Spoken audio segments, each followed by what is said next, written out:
Hello दोस्तों, welcome to arts वल्ला। स्वागत है आप सभी का आज के इस नए वीडियो में। तो जैसा कि आप लोगों को पता होगा, जो अभी हम लोग देख रहे हैं पॉलिटिकल साइंस, जिसका ये लेक्चर नंबर 3 होगा। इससे पहले हम लोग लेक्चर नंबर 1 और लेक्चर नंबर 2 कंप्लीट कर चुके हैं। अगर आप लोग वो वीडियो नहीं देखे हैं तो चैनल पे जाइए, वहाँ पे प्लेलिस्ट बना हुआ है, वहाँ से आप लोग जो है अपने सब्जेक्ट के अकॉर्डिंग वीडियो देख सकते हैं। जो भी आपका सब्जेक्ट है उसका वीडियो का प्लेलिस्ट बना हुआ है, वहाँ से आप लोग आसानी से अपने सब्जेक्ट को चूज करके जो है टॉपिक वाइज देख सकते हैं और अपना सारा कॉन्सेप्ट क्लियर कर सकते हैं। ठीक है, तो चलिए हम शुरू करते हैं। तो ये हमारा लेक्चर नंबर 3 होगा। तो आप लोग पिछले वाले वीडियो ज़रूर देख लीजिएगा, ताकि आप लोगों को ये जो लेक्चर है आप लोगों को कम्प्लीटली समझ में आ जाए। ठीक है, तो चलिए शुरू करते हैं बिना किसी देरी के। इससे पहले एक ज़रूरी सूचना है, अगर आप लोगों को मेरे द्वारा करवाए गए किसी भी क्लास का PDF चाहिए या इस चैनल के माध्यम से जो भी क्लास करवाया जाता है उस सभी का PDF जो है बिल्कुल फ्री में मिलता है। ये PPT साइज़ में भी और A4 साइज़ में भी आप लोगों को बिल्कुल फ्री में दिया जाता है। तो ये हमारा टेलीग्राम का ऑफिशियल चैनल है, जहाँ से आप लोग ज्वाइन होकर PDF प्राप्त कर सकते हैं। तो आप लोग ज़रूर ज्वाइन हो जाइएगा। तो इस मुफ्त का जो है फ़ायदा उठाइए और अपने एग्ज़ाम में जो है बेहतर से बेहतर परफॉर्मेंस कीजिए, यही मेरी इच्छा है। ठीक है, तो चलिए शुरू करते हैं। तो इससे पहले जो 2 लेक्चर कंप्लीट हो चुका है, उसके बाद जो नया है ये हमारा है जो भारत के राज्य और उनकी राजधानियाँ। ठीक है, भारत के राज्य और उसकी राजधानी, ये आप लोग याद रख लीजिएगा, क्योंकि 1-2 क्वेश्चन मतलब लगभग पॉलिटिकल साइंस में जो है ना, हमको लग रहा है कम से कम 2 क्वेश्चन जो है आपको राज्य राजधानी से देखने को ज़रूर मिलता है। तो बस एक बार मैं बता देता हूँ आप लोगों को, इसका PDF जो मिलेगा वहाँ से आप लोग याद कर लीजिएगा। ठीक है, उम्मीद करते हैं याद कर लेंगे। तो आप लोग कमेंट बॉक्स में ज़रूर बताइएगा, अगर याद हो पहले से तो भी कमेंट में बताइएगा। चलिए, तो पहला हमारा आ जाता है आंध्र प्रदेश। तो आंध्र प्रदेश की राजधानी कहाँ है? अमरावती है। उसके बाद अरुणाचल प्रदेश का ईटानगर। असम का कहाँ है? तो दिसपुर। ठीक है, बिहार की राजधानी पता होगा पटना। उसके बाद छत्तीसगढ़ की राजधानी रायपुर। गोवा की राजधानी पणजी। गुजरात की राजधानी गांधीनगर। हरियाणा की राजधानी कहाँ है? चंडीगढ़। उसके बाद हिमाचल प्रदेश की राजधानी कहाँ है? शिमला। झारखंड की राजधानी कहाँ है? रांची। कर्नाटक की राजधानी बेंगलुरु। उसके बाद केरल की राजधानी कहाँ है? तो तिरुवनंतपुरम। ठीक है, उसके बाद 13वां राज्य है मध्य प्रदेश। मध्य प्रदेश की राजधानी कहाँ है? तो भोपाल, याद रख लीजिएगा। महाराष्ट्र का राजधानी मुंबई। मणिपुर का इम्फाल। मेघालय की राजधानी शिलांग। मिजोरम का राजधानी आइजोल। उसके बाद नागालैंड का राजधानी कोहिमा। तो ये 18 राज्य हो गया। उसके बाद है उड़ीसा की राजधानी कहाँ है? तो भुवनेश्वर। पंजाब की राजधानी कहाँ है? तो चंडीगढ़, याद रखिएगा। हरियाणा और पंजाब दोनों की राजधानी कहाँ है? तो याद रखना है चंडीगढ़। उसके बाद राजस्थान की राजधानी कहाँ है? तो जयपुर। सिक्किम की राजधानी कहाँ है? गंगटोक। तमिलनाडु की राजधानी कहाँ है? चेन्नई। तेलंगाना की राजधानी हैदराबाद। त्रिपुरा की राजधानी अगरतला। झारखंड की राजधानी देहरादून। उत्तर प्रदेश की राजधानी लखनऊ और पश्चिम बंगाल की राजधानी कोलकाता। तो ये हमारे वर्तमान में जो है भारत में जो 28 राज्य है, उस सभी का राज्य और राजधानी आप लोगों को दे दिया हूँ। इसे उम्मीद करेंगे आप लोग याद रख लीजिएगा, क्योंकि यहाँ से जो है 2 क्वेश्चन आप लोगों को ज़रूर देखने को मिलेगा पॉलिटिकल साइंस के एग्जाम में। ठीक है, चलिए उसके बाद नेक्स्ट जो हमारा है 8 केंद्र शासित प्रदेश, उसका नाम कुछ इस प्रकार से है। पहला हमारा केंद्र शासित प्रदेश है जो अंडमान और निकोबार द्वीप समूह। तो कभी कभी पूछ लिया जाता है इनमें से कौन मतलब क्या है केंद्र शासित प्रदेश है। तो केंद्र शासित प्रदेश 8 का नाम याद रख लेना आप लोगों के लिए काफ़ी ज़रूरी है। ठीक है ना, तो एक क्वेश्चन घुमा फिरा के यहाँ से भी पूछ लेता है। तो पहले तो नाम याद रख लीजिएगा। जो पहला है अंडमान और निकोबार द्वीप समूह, दूसरा है चंडीगढ़, तीसरा है दादर नागर हवेली और दमन द्वीप। उसके बाद है दिल्ली, नेक्स्ट है जम्मू कश्मीर, उसके बाद है लद्दाख, लक्षद्वीप और पुडुचेरी। तो ये हमारे 8 केंद्र शासित प्रदेश या संघ शासित प्रदेश है। तो इसका राजधानी कहाँ है? तो अंडमान और निकोबार जो द्वीप समूह है इसका राजधानी है पोर्ट ब्लेयर। उसके बाद चंडीगढ़ जो हमारा केंद्र शासित प्रदेश है, इसका राजधानी चंडीगढ़ ही है। उसके बाद दादर नागर हवेली और दमन द्वीप जो केंद्र शासित प्रदेश है, इनका राजधानी दमन है। ठीक है, दिल्ली का पता होगा आप लोगों को, दिल्ली ही है।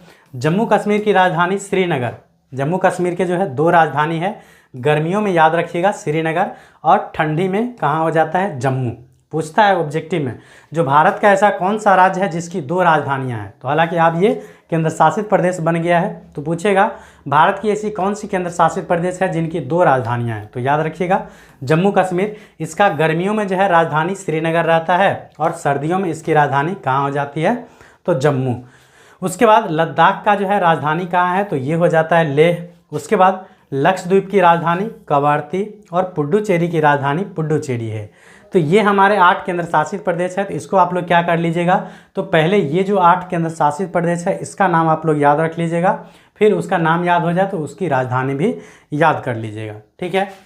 चलिए उसके बाद नेक्स्ट हमारा है कुछ नोट, ठीक है ना। ये नोट जो है काफ़ी महत्वपूर्ण फैक्ट्स है, इसको आप लोग माइंड में एकदम सदा के लिए रख लीजिएगा।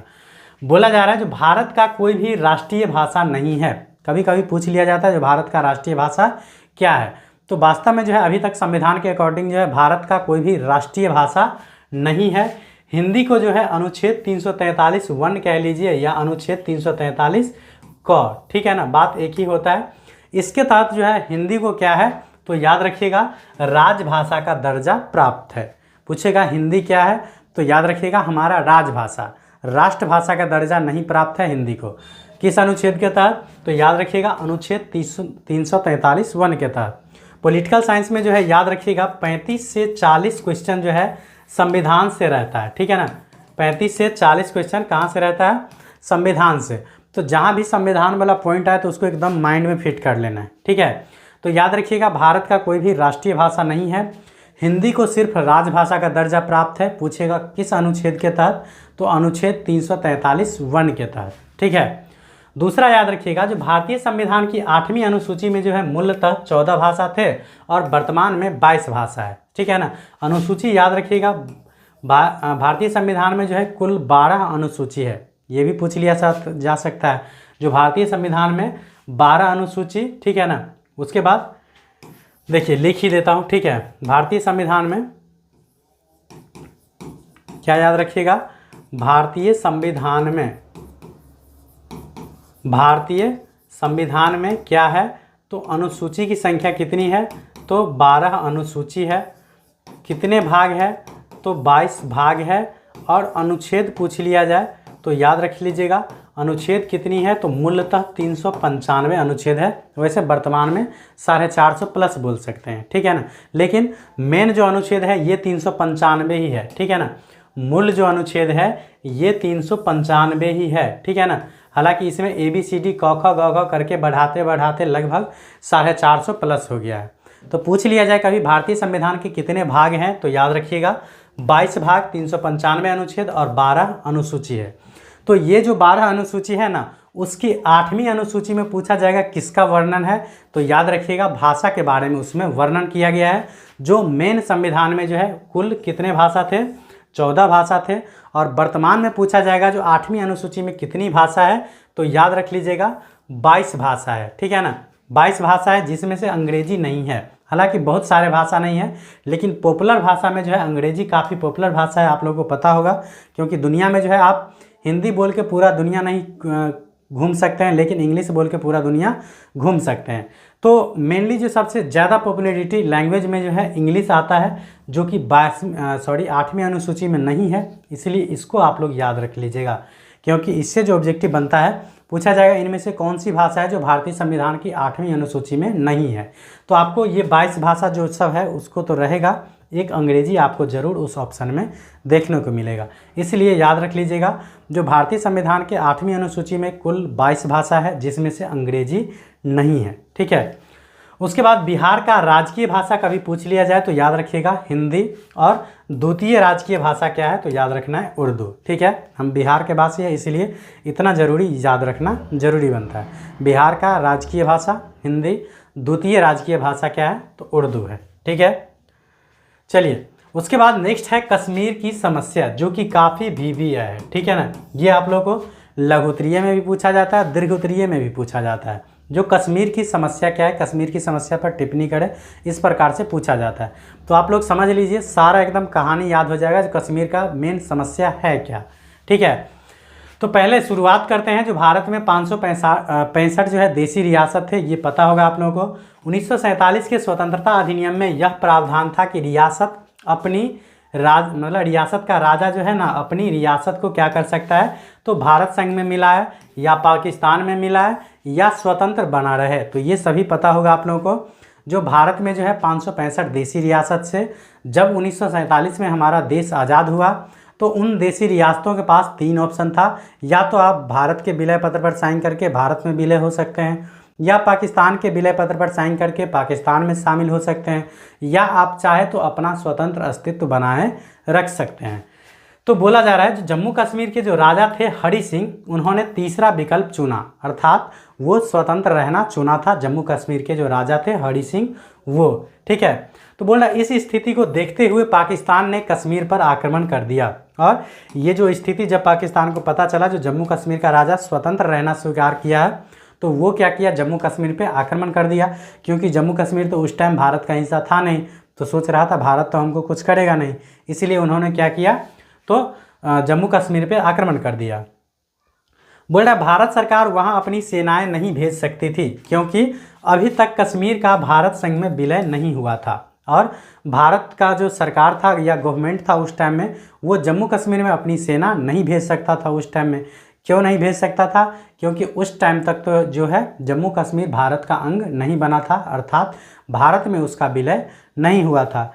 तब जाके जो है 26 अक्टूबर 1947 को जम्मू कश्मीर के जो राजा हरि सिंह थे, उन्होंने भारत के विलय पत्र पर हस्ताक्षर किए, तभी हमारी सेनाएं वहां पहुंची जिन्होंने पाकिस्तान के आक्रमणकारियों को पीछे खदेड़ दिया। उसके बाद क्या हुआ, 26 अक्टूबर 1947 को जब जम्मू कश्मीर का राजा हरि सिंह जो था उन्होंने जब देखा पाकिस्तान मेरे ऊपर आक्रमण कर दिया, तब जाके इन्होंने भाग के आया और भारत के विलय पत्र पर साइन कर दिया। तब जाके जम्मू कश्मीर भारत का अंग बना। तब जाके भारतीय शासक जो थे, मतलब भारत सरकार जो थे, उन्होंने अपनी सेना भेजा जम्मू कश्मीर। तब जाके पाकिस्तान की सेना को उन्होंने खदेड़ना शुरू कर दिया। लेकिन कश्मीर का लगभग 1/3 भाग जो है बोला जा रहा है पाकिस्तान के अवैध कब्जे में चला गया, जिसे उसने आज़ाद कश्मीर का नाम दिया। लेकिन जितना खदेड़ सका तब तक तो बहुत सारा आक्रमण कर लिया था कश्मीर पे, लेकिन जब भारतीय सेना पहुंचा तो उसको खदेड़ करके पीछे कर दिया। लेकिन फिर भी तब भी मतलब लगभग 1/3 हिस्सा जो है कश्मीर का वो भारत के पाकिस्तान के कब्जे में चला गया, जिसको पाकिस्तान वासी क्या नाम देते हैं, तो आज़ाद कश्मीर का नाम उन्हें देते हैं, ठीक है। उसके बाद बोला जा रहा है फिर जाके जम्मू कश्मीर का संविधान जो है 26 जनवरी 1957 को लागू हुआ था। ये 2 डेट इंपॉर्टेंट है, एक है जम्मू कश्मीर का संविधान कब लागू हुआ था, और दूसरा है जो जम्मू कश्मीर का राजा जो था हरि सिंह, उन्होंने भारत के विलय पत्र पर कब साइन किए थे। तो 26 अक्टूबर 1947 को इन्होंने साइन किया था, ठीक है। और 26 जनवरी 1957 को जो है जम्मू कश्मीर का संविधान लागू हुआ। बोल रहा है उसकी प्रस्तावना में, मतलब जम्मू कश्मीर का जो संविधान था उसकी प्रस्तावना में जो है कश्मीर को भारत का अभिन्न अंग कहा गया है। पूछा जाएगा जो जम्मू कश्मीर को भारत का अभिन्न अंग कहाँ कहा गया है, तो मतलब जम्मू कश्मीर के जो संविधान था उसकी प्रस्तावना में कहा गया है, ठीक है। यहाँ तक हो गया। उसके बाद 1965 में पाकिस्तान ने दूसरी बार कश्मीर पर आक्रमण कर दिया। एक तो 1947 में किया तो फिर उसको खदेड़ा, फिर जाके उन्होंने 1965 में जो है पाकिस्तान दूसरी बार कश्मीर पर क्या कर देता है, आक्रमण कर देता है, ठीक है। बोल रहा है इसमें पाकिस्तान को पराजय का मुंह देखना पड़ा और उसे लाहौर क्षेत्र पर भारतीय सेनाओं ने कब्जा कर लिया। फिर जब 1965 में दूसरी बार पाकिस्तान ने कश्मीर पर आक्रमण किया, फिर उसमें उसको क्या हुआ, तो हार का मुंह देखना पड़ा और भारतीय सेना जो था वो उनके जो लाहौर क्षेत्र था उस पर आक्रमण कर लिया, ठीक है। तो भारतीय सेना क्या किया, तो लाहौर पर कब्जा कर लिया। उसके बाद जाके क्या हुआ, तो दोनों देशों के बीच जो है जनवरी 1966 में क्या होता है, एक समझौता होता है जिसको हम लोग जानते हैं ताशकंद समझौता के नाम से। तो फिर जब ताशकंद समझौता होता है उसके बाद भारत जो है पाकिस्तान को जो कब्जा कर लिया था लाहौर वाला क्षेत्र वो वापस कर देता है, ठीक है। फिर जाके पाकिस्तान क्या करता है, दिसंबर 1971 में फिर से तीसरी बार जो है कश्मीर पर आक्रमण कर देता है। फिर 1971 में जाके फिर से पाकिस्तान क्या करता है, तो कश्मीर पर मतलब फिर से आक्रमण कर देता है। इस बार फिर से उसको क्या हुआ, तो पाकिस्तान को हार का मुंह देखना पड़ा।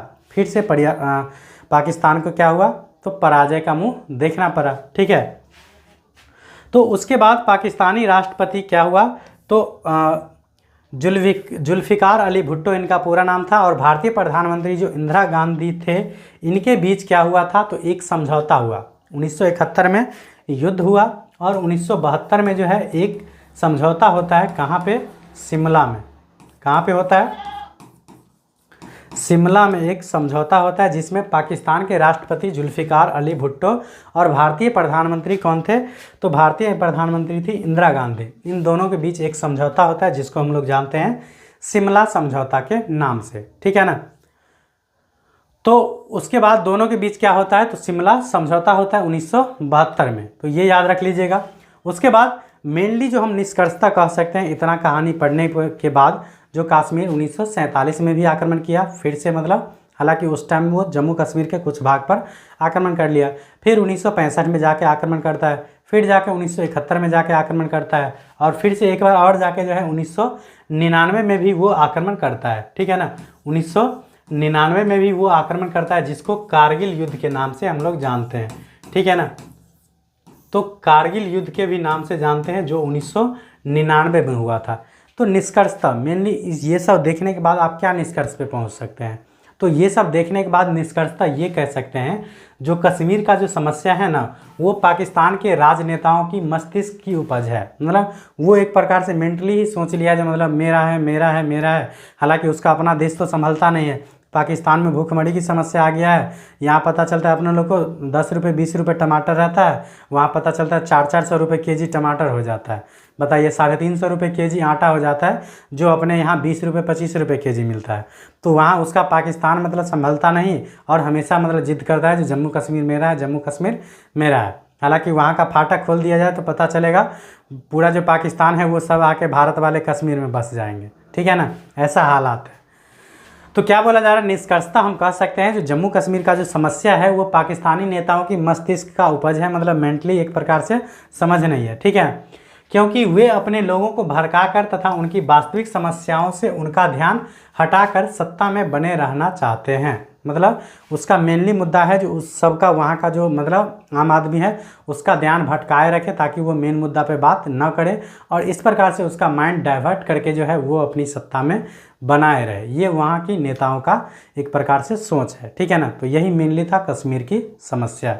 2-3 बात और याद रख लीजिए, उस प्रकार से ये हमारा चैप्टर कंप्लीट होता है। ठीक है, याद रखिएगा जो अनुच्छेद 370 के तहत जो है जम्मू कश्मीर को विशेष राज्य का दर्जा प्राप्त था, जो कि 2019 में ख़त्म हो गया है, ये आप लोगों को पता होगा। ठीक है, तो पूछा जाएगा जो किस अनुच्छेद के तहत जम्मू कश्मीर को जो है विशेष राज्य का दर्जा प्राप्त था, तो अनुच्छेद 370। ठीक है, उसके बाद है जो जम्मू कश्मीर से अनुच्छेद 370 वह धारा 35A की अगस्त मतलब 5 अगस्त 2019 को समाप्त कर दिया गया। तो अभी जस्ट मैंने बताया है जो जम्मू कश्मीर में जो 370 के तहत जो है उसको विशेष राज्य का दर्जा प्राप्त था, और धारा 35A जो लागू था उसको फाइनली 5 अगस्त 2019 को क्या कर दिया गया, समाप्त कर दिया गया। और जम्मू कश्मीर को जो है जम्मू कश्मीर और लद्दाख नामक 2 केंद्र शासित प्रदेश में क्या हुआ, बांट दिया गया। उसके बाद है जो अनुच्छेद 35A के तहत यह प्रावधान था कि कोई भी व्यक्ति वहां संपत्ति नहीं खरीद सकता है। पूछेगा जो अनुच्छेद 35 क्या है, तो अनुच्छेद 35A के तहत यह वर्णन था जो कोई भी बाहरी व्यक्ति मतलब जम्मू कश्मीर के अलावा कोई भी बाहर का व्यक्ति था वो जम्मू कश्मीर में अपना ज़मीन मतलब संपत्ति नहीं खरीद सकता था। ये था धारा 335 मतलब धारा 35A के तहत। ठीक है, तो चलिए आज की इस वीडियो में जो है मैं आप लोगों को पॉलिटिकल साइंस का जो ये पहला चैप्टर था राष्ट्र निर्माण की चुनौतियाँ, इसको कंप्लीट रूप से समझाने का प्रयास किया हूँ। हालांकि वीडियो ज़्यादा लंबा नहीं है, 15 से 20 मिनट का वीडियो होगा, आप लोग देख लीजिएगा तो सारा कॉन्सेप्ट क्लियर हो जाएगा। तो इसके बाद जो हम लोग आने वाले हैं वो इसके लघु उत्तरीय प्रश्न को लेकर आएंगे। तो आप लोग उस प्रकार के वीडियो को देखने के लिए चैनल को ज़रूर सब्सक्राइब कर लीजिएगा। अगर वीडियो पसंद आए तो लाइक कमेंट ज़रूर कर दिया कीजिए और अपने दोस्तों में शेयर करना ना भूलिएगा। हमारे ज़्यादा साथी इस क्लास को नहीं देख पा रहे हैं, इसलिए आप लोगों से विशेष रिक्वेस्ट रहेगा जो 12th के जो भी छात्र आपके संपर्क में होंगे उसके पास ये वीडियो ज़रूर शेयर कीजिएगा, ताकि वो अपनी पढ़ाई जो है बिल्कुल फ्री में कर सकते हैं, वो भी एकदम टॉपर वाली सुविधा में। तो चलिए मिलते हैं नेक्स्ट वीडियो में इसके लघुत्तरीय प्रश्न के साथ। तब तक के लिए बाय। आई होप आप सभी अपनी तैयारी अच्छे से कर रहे होंगे। ठीक है।